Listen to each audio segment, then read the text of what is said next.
Assalamu alaikum warahmatullah.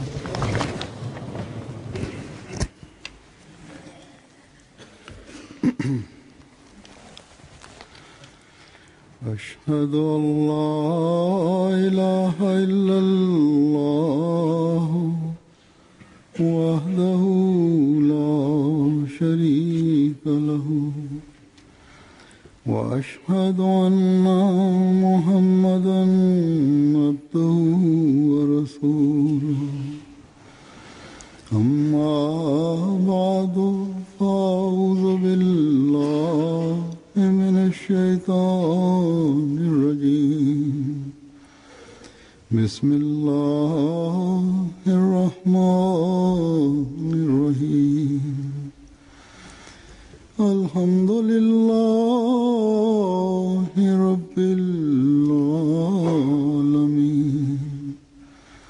الرحمن الرحيم مالك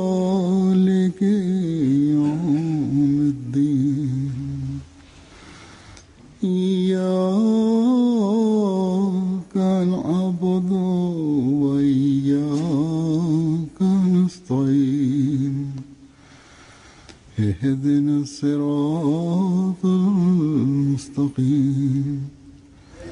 صراط الذين أنعمت عليهم غير المغضوب عليهم ولا الضالين.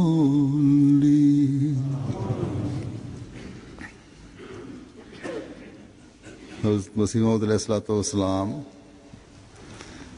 दुआ की हकीकत बयान फरमाते हुए एक जगह फरमाते हैं. Hazur says, the promised Messiah, on whom be peace, elucidating the reality of prayer, explains in one place. It is essential that just as one puts in efforts for worldly matters, he should, in the same way, put in efforts for the way of God. There is a proverb in Punjabi, he who asks dies at death, so die and then ask. People state that pray. However, to pray means to die.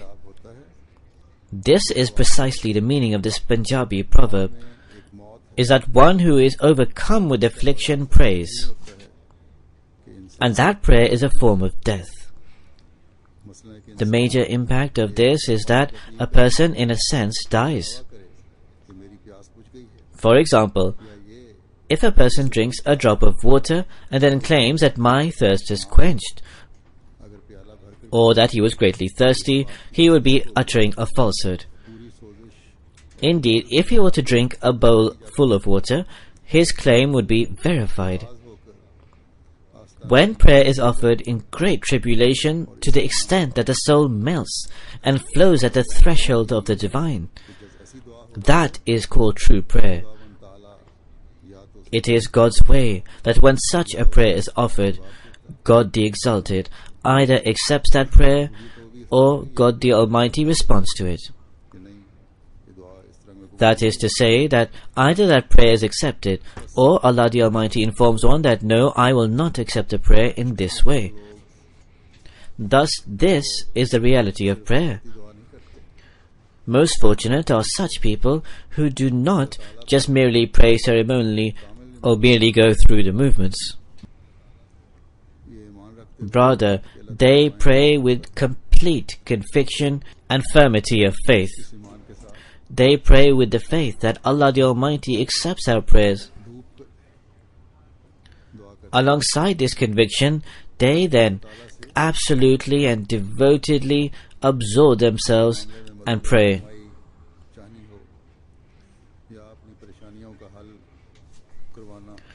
When they seek guidance or help from Allah the Almighty, when they seek to dispel their anxieties and worries, or if they seek to become the recipient of the blessings of God the Supreme, all of these can only be accepted and can only come to pass when all your efforts, strength, and all your focus and concentration you submit to God the Supreme and beg and supplicate to him.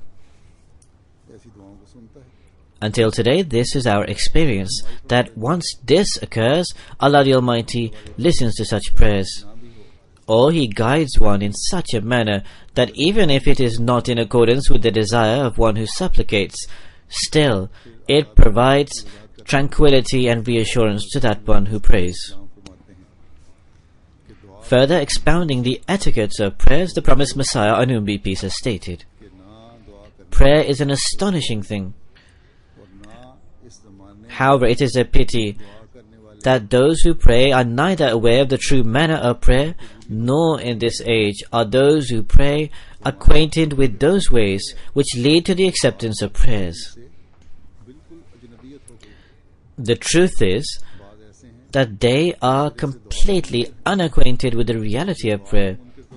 There are some who deny the effectiveness of prayer altogether.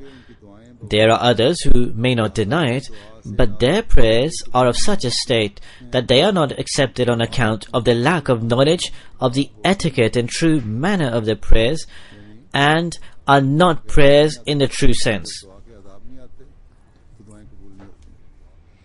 In other words, they are unacquainted with the etiquettes of prayers, and when they are unaware of it, their prayers are not accepted. However, the promised Messiah, on whom be peace, states that the truth is that they do not pray in the true sense and the correct manner of their prayers. Therefore, their condition is worse than that of those who deny the effectiveness of prayer. Their practical condition has pushed many others to the verge of atheism.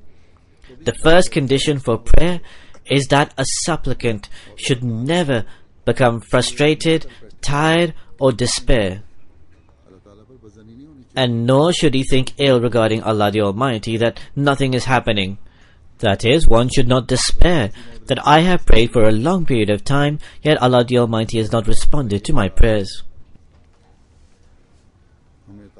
In short, the promised Messiah, peace be upon him, has provided this discernment and insight regarding the true sense of prayer to us.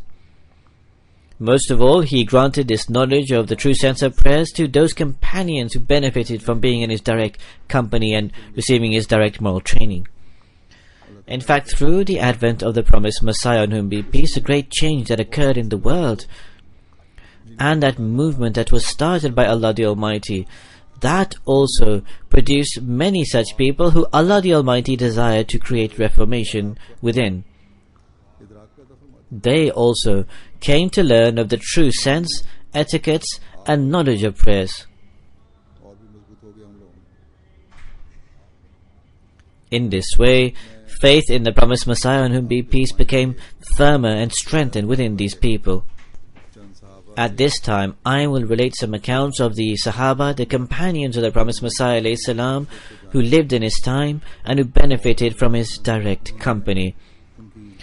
Those who understood and comprehended the reality of prayer, and whom then Allah the Almighty displayed to the manifestation of the acceptance of prayers, through which their faith also strengthened, and they also became a source of guidance for others. Hadar Mian Muhammad Nawaz Khan Sahib relates the following account. In 1906, here in Sialkot, the plague was rampant. The publication stopped. Dead people were seen in all directions. Maulvi Mubarak Sahib was delivering a dars or religious lecture in the house of Mullah Baksh Sahib. I was lying down. I had also been inflicted with swelling due to the plague. I pray that, O Allah, I have accepted your chosen one. Yet I have also been inflicted with signs of the plague. It would seem that I have gone now. Yet through the power of Allah the Almighty, by the morning, that swelling had come to an end. One of my friends at the time was Muhammad Shah. I observed that he was lying there dead. Muhammad Shah and I were both roommates.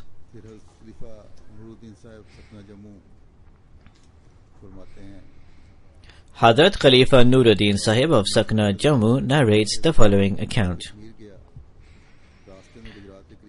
Once I was travelling by foot from Jammu directly to Kashmir. On the way near Gujarat, whilst offering prayers in the jungle, I prayed, Allahumma inni a'udhu bika min al-hummi wal-huzni, zealously amid great anguish and affliction, that may Allah the Almighty come to improve my circumstances. He relates that after that, Allah the Almighty provided for my livelihoods in such a way that I never faced hardship. Despite not being any particular employment or any specially good job, I would receive thousands of rupees from unknown places. Hadrat Amir Khan Sahib relates that in 1915, my son Abdullah Khan, when I was in Qadian along with my family, was infected with the plague. He suffered from such high fever for 2 days that when I left my office at 4 o'clock in the afternoon and arrived home, he was in an extremely critical and frail state. At the time, he was my only child. The mother, that is the mother of the child, was becoming extremely distressed upon seeing the condition of the child. As soon as she saw me, she started weeping and crying.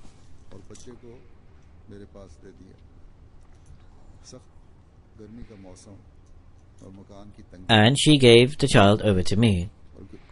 It was extremely hot. The house was very small and we were alone. This intensified our anxiety further. So the house was small, it was hot weather, and they were isolated or alone.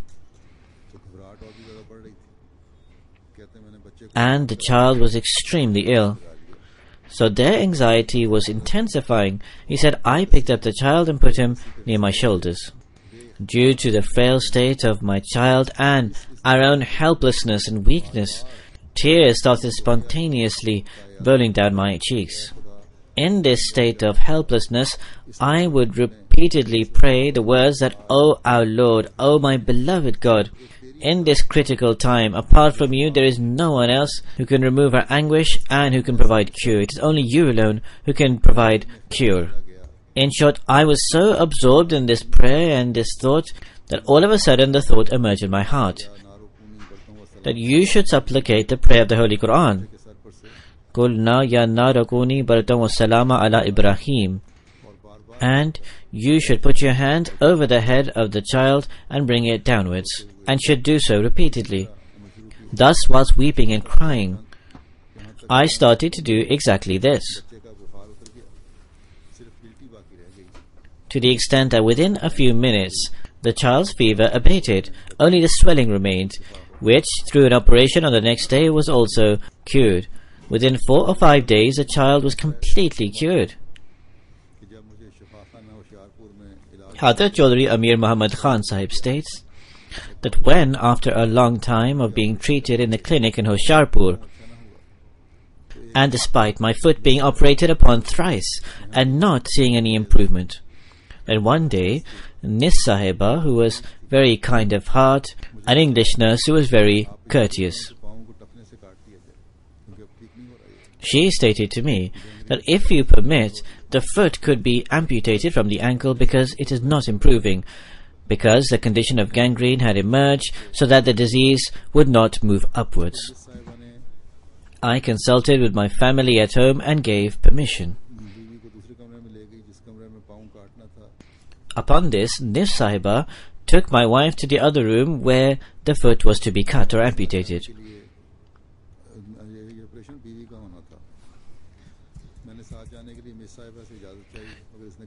It was the wife who was going to be operated. I sought permission from Nis Sahiba to come alongside, however she said, remain where you are. Subsequently, I performed ablution there, proclaimed the intention of prayer, and became engaged in nafil or voluntary prayer. So the wife was taken away for the operation. He said, there I became engaged in prayers, and my heart was inclined towards a supplication that, O Lord,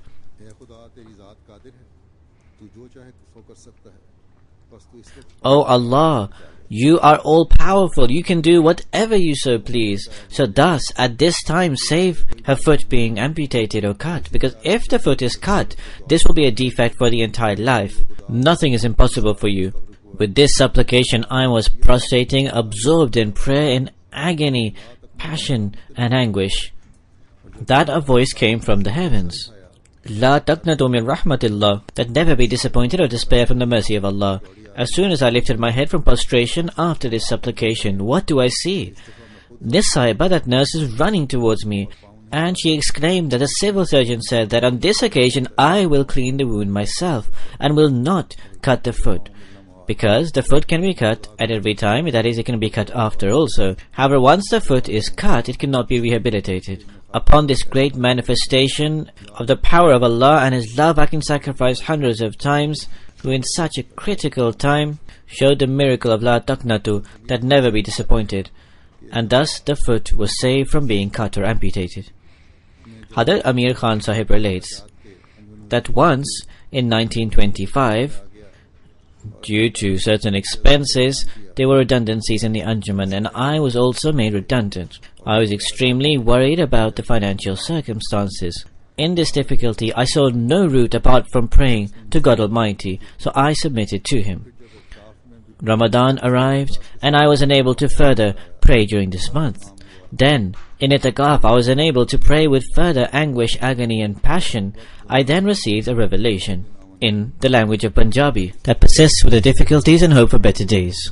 However, when even after some time after receiving this revelation, I was still embroiled in financial difficulty, I received another revelation. Do not grieve, because I see my beloved one in this distress. This was in Persian, so a few days after receiving this glad tiding, Allah the Almighty granted me with a son. His name is Mahmud Ahmed. Subsequently, in August 1926, I worked in the department relating to land. I then started receiving 19 rupees a month as a sub-inspector. In other words, instead of 30 rupees a month, Allah the Almighty provided me with an income of 90 rupees a month. Hadrat Babu Abdur Rahman Sahib narrates his account of his journey with Hadrat Rustam Ali Sahib, that Chaudhry Sahib and I, alongside a few other Ahmadis, by horse-drawn carriage, arrived in Qadian. We had seen that road for the first time. There were so many jerks that it was just beyond explanation. The body would ache. There were ditches throughout the entire road.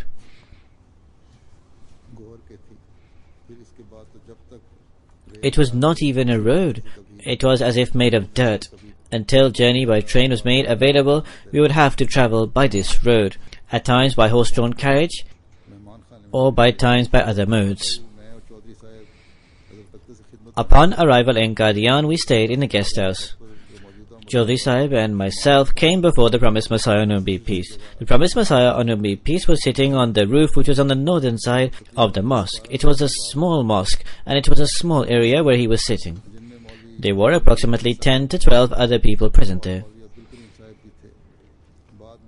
Maulvi Hakim Nuruddin Sahib and Maulvi Abdul Karim Sahib were also there present. After shaking hands, Chaudhry Sahib introduced me. I presented a small amount of contribution to the Promised Messiah ﷺ wrapped in a handkerchief, who took it.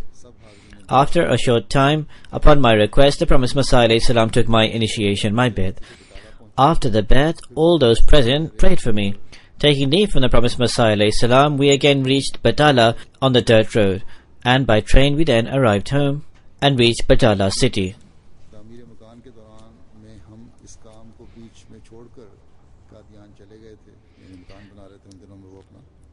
Because we had left midway through the construction of our home, that is, they were making a home in those days and they had left for Qadian. So they said that when they returned, they resumed the work of the construction of the home. When the first floor was ready and construction of the second floor began, then suddenly I fell ill.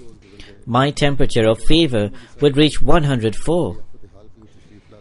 Many days passed in this state. Chaudhry Rustam Ali Sahib would come to inquire about my well-being on a daily basis, and he would reassure me that I write to the Promised Messiah ﷺ for prayers for you every single day. One day, during the day, I saw in a dream that my late sister is saying to me that the prayers have been accepted. When I woke up, I saw my wife, my brother, and my son, and I stated to them that my sister was just standing here and she was saying that the prayers had been accepted. However, what occurred after that, After, the temperature continued to rise, and for many days I was unconscious. Everyone at home was in despair. In particular, the late Jodi Rustam Ali Sahib was extremely anxious that, God forbid, if death occurred at this particular time, then everyone would allege that this happened as a result of him taking the bet, the initiation, and this would have a very bad impression on the household and also upon his friends who took the bet, the initiation with him. Jodi Rustam Ali Sahib became engaged in prayers, and he would on a daily basis write to the promised Messiah alayhi salam for betterment of health. Gratitude to God that I began to feel relief, and within a month I was completely relieved. We said our Eid prayers in the shops. Alhamdulillah, all praise belongs to Allah. The dream had come to pass in the same manner that Allah the Almighty had displayed. Hazrat Hafiz Mubarak Ahmad Sahib narrates the following: that Hazrat Khalifatul Masih I used to greatly respect and revere Maulvi Khan Malik Sahib. Maulvi Khan Malik Sahib would explain the reason behind this himself. He said, in my student days, Hazrat Maulvi Sahib would say to me that pray that I become a very major person. By major person, he meant spiritual progress.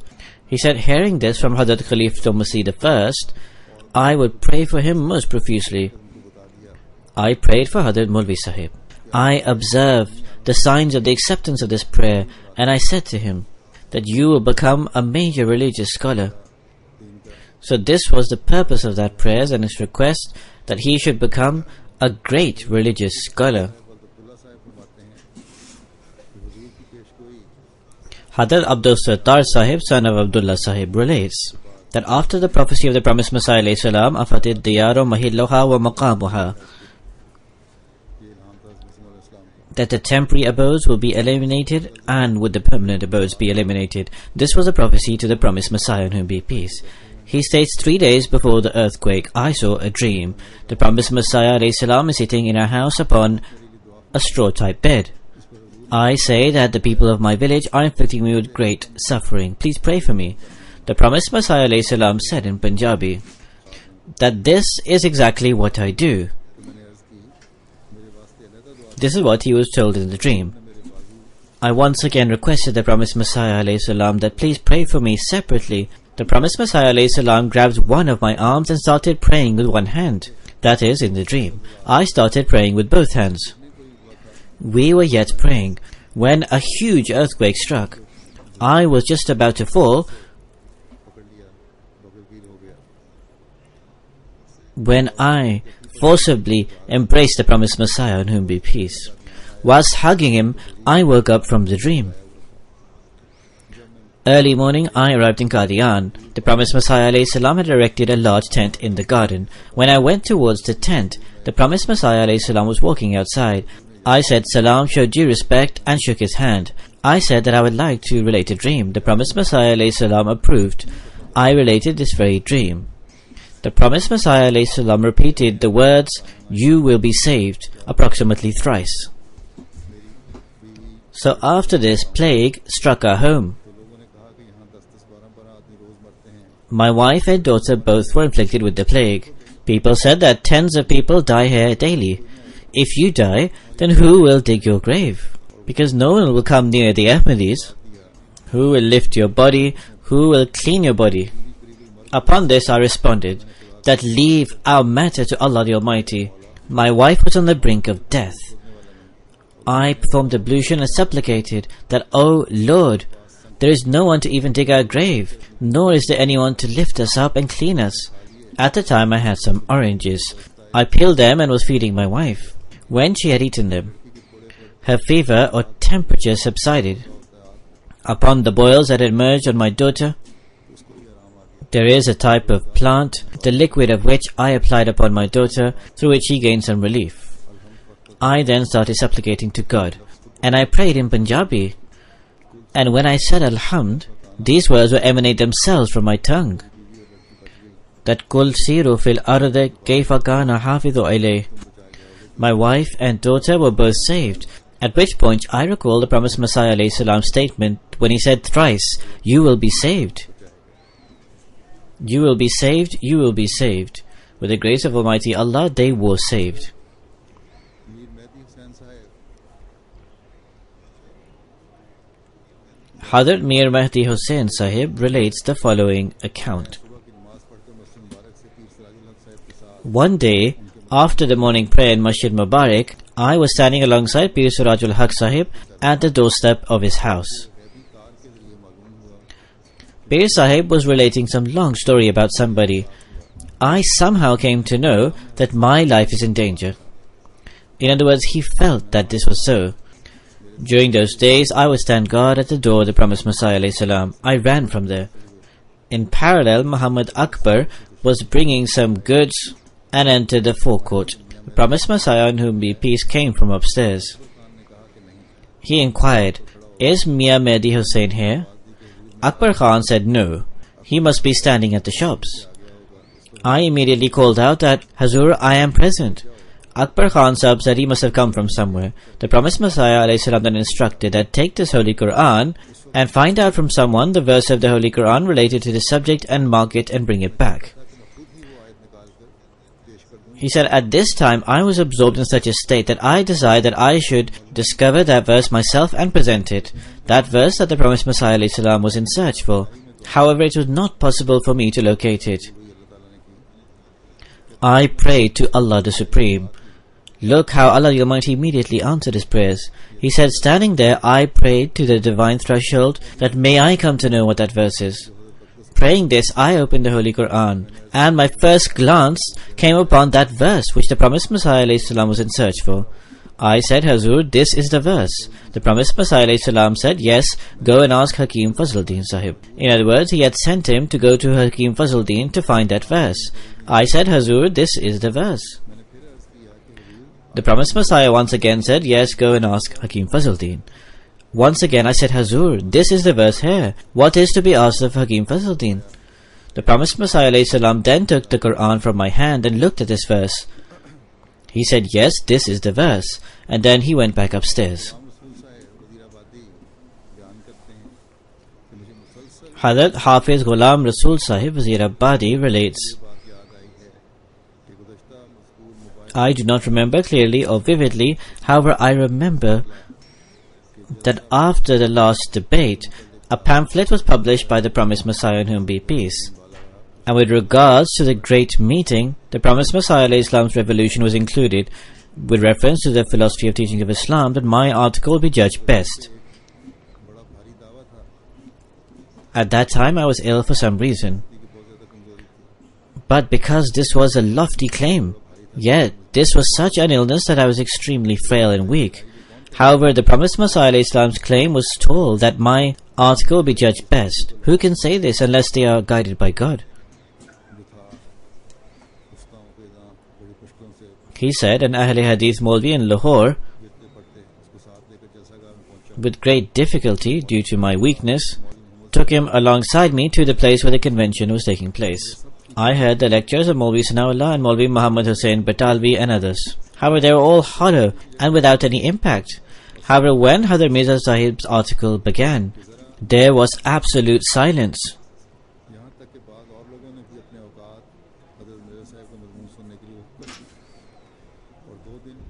To the extent that other people even gave their time to listen to the promised Messiah alayhi salam's article, and the number of days were extended.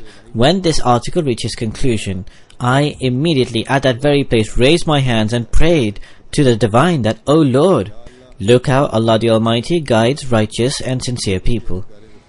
He said, O Lord, if this is that same person regarding whom is a prophecy of your beloved Messenger sallallahu alaihi wasallam, then through his blessings cure me of this ailment. In short, after the convention completed, when I exited from the large door, then by God, I felt as if I had no disease left. From that day until this, that illness never re-emerged.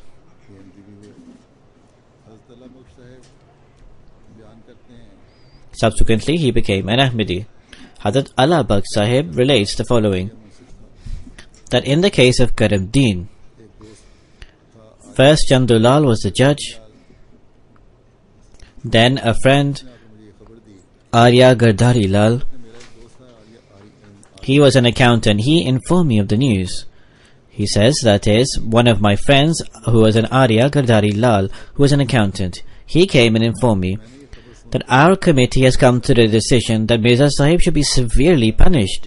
I heard this news and informed the promised Messiah alayhi salam. The promised Messiah alayhi salam stated that pray. That is, he also said to him to pray. He said, I returned. When I reached Amritsar, it was a time of the morning prayer. I went to the mosque and I was sitting in the arch.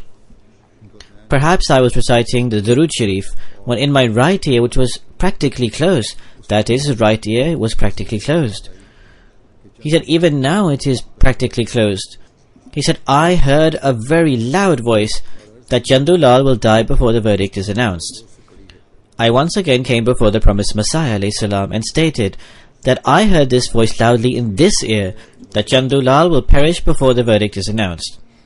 The promised Messiah alayhi salam said, this dream is one filled with glad tidings, and pray.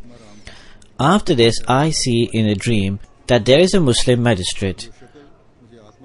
He is giving water in a white glass to Atmaram. In the depiction in the dream of Atmaram, he is somewhat crippled on one leg. After that, when the date for the announcement of the verdict arrived, I was in Gurdaspur.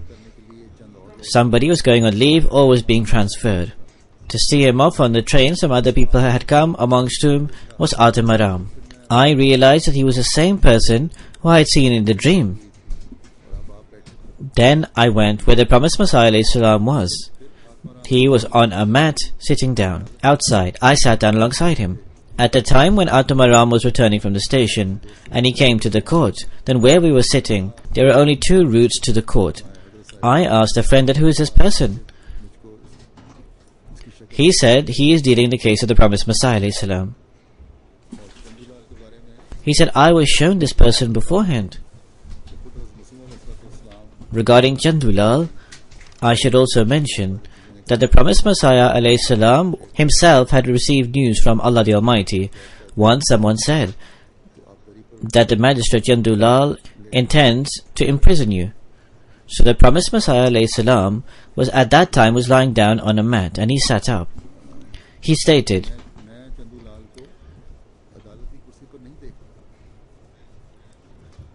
I do not see Chandu Lal upon the seat of a judge.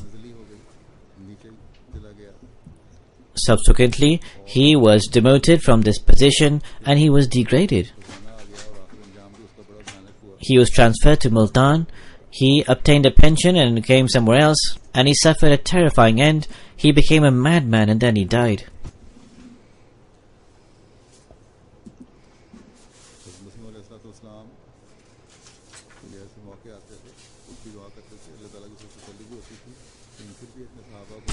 On such occasions, the promised Messiah alayhi salam would pray himself. He would be reassured by Allah, but still he would say to his companions to pray. And then whatever dreams they would see, he would listen to them and then remark.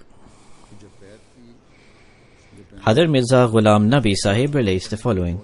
When I performed the Bayat, the initiation, then I was very enthusiastic to read the revelations of the promised Messiah alayhi salam. In those days, in the newspapers in Madar and other newspapers, they would write things in opposition to the promised Messiah's revelations. I would often read these newspapers in opposition. This had the following impact upon me, that I became anxious and worried about the nature of the revelations. That is, in the newspapers of the opposition, they would mention these revelations and then they would write absurd and adverse analysis upon it. He said, through this it developed anxiety in me. One day I supplicated to Allah the Almighty that, O Lord, I cannot comprehend this reality. Through your grace, enable me to comprehend. Suddenly, in the afternoon, I was in a state of drowsiness or half sleep. In that I see a bluish horse descend from the heavens. As the horse arrives near the earth, it would brighten further. A blaze of fire would emit like lightning from its neck. I received the inspiration in my heart that this is a sign of your leader. Very soon this light will reach the earth and will cause the opposition to become pale-faced.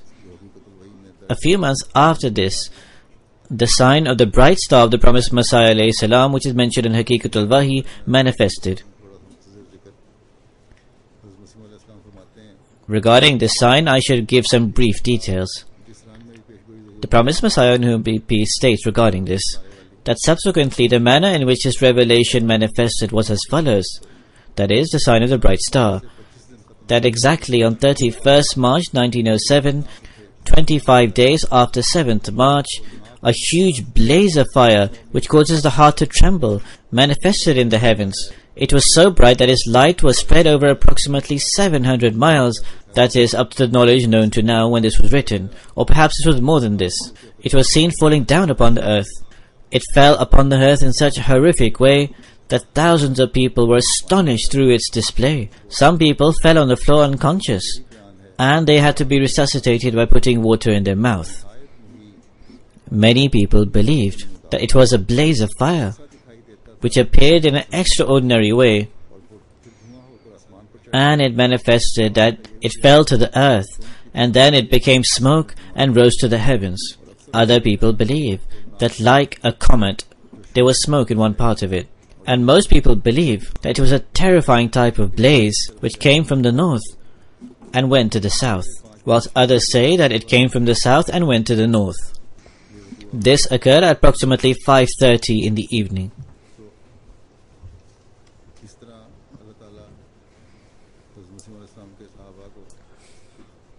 Thus, in this manner, Allah the Almighty indicated to the Sahaba, the companions of the promised Messiah ﷺ, towards certain signs, those signs which then manifested. In this way, it became a means of the strengthening of faith.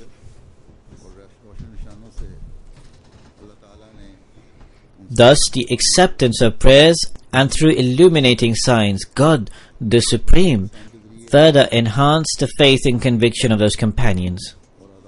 By virtue of the promised Messiah, on whom be peace, the knowledge and discernment of the etiquettes and the reality of prayers acquired by the companions of the promised Messiah ﷺ, we should pray with reference to it, that may Allah the Almighty enable every single one of us to acquire that very insight and discernment. May Allah the Almighty also show us the signs of acceptance of prayers through illuminating signs. May every single one of us come to strengthen in our faith and conviction of the promised Messiah, on whom be peace. May all of us establish a strong and special connection with Allah the Almighty. Thus, these are the prayers that each and every Ahmadi need to pray today. This revelation that I mentioned, that neither will any temporary or permanent abode remain, with reference to the state of affairs in the world, and the threat of a world war breaking out. We need to pray regarding this also. May Allah the Almighty safeguard every single Ahmadi, in fact the entire mankind, from this, and may these vices and calamities that are impending be averted. Inshallah, God enabling, I am once again going on tour for a few weeks. Please pray that Allah the Almighty blesses this tour in every respect. May the Jalsas of USA and Canada also be blessed in every way. In the world, aside from Pakistan, there are attempts to make life difficult for Ahmadis. May Allah the Almighty abate the evil of these people who include governments and manifest the sign of His might and power. May Allah the Almighty further manifest the truthfulness of Ahmadiyyat. May Ahmadis everywhere be safeguarded from all types of harm and danger.